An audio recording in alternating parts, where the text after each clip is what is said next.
Guys, tayo'y gagawa ng pansariling pagkain ng pamilya ang Paris. Beef Paris, guys. Magluluto ang mami para sa pamilya. Wait lang, guys. Ito ang aking pressure cooker. Nilagyan ko ng tubig. Kasi dito ko muna palalambutin ang baka. Ayan na siya, guys. Nilagay ko na sa pressure cooker. Lalagyan ko lang siya ng konting sibuyas, konting luya. Kasi igigisa ko siya mamaya, guys. Yan, patanggal lang niya ng lansa habang pinapalambot siya.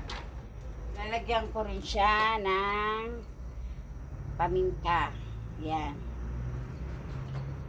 Okay, guys. Takpan ko muna siya para mapalambot. Later, igigisa ko siya saka titimplahin pag malambot na.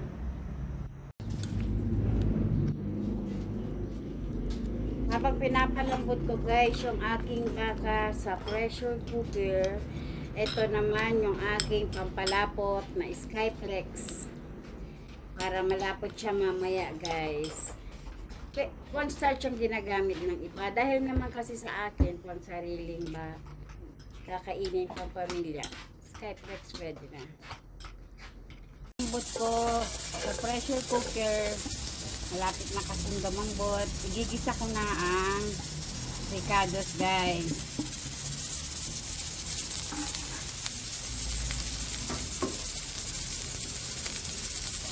Guys, kasi malambot na.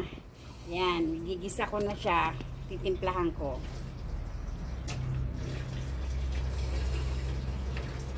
Kumuha ko ng konting pinalambot ko para dito ko muna igigisa. Yan.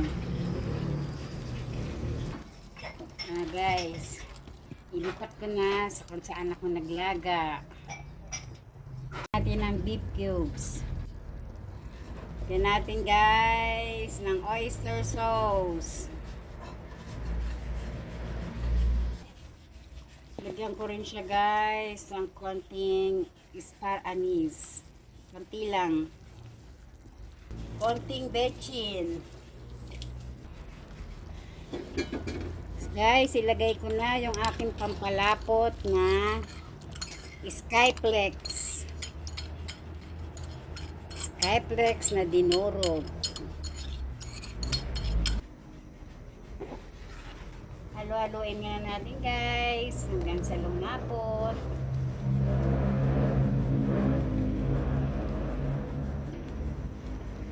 Tsaka lagyan natin siya ng konting toyo, konting asin na, guys. Luto na siya, oh. Malambot na. Yan.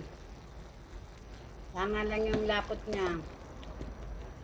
Kain tayo, guys.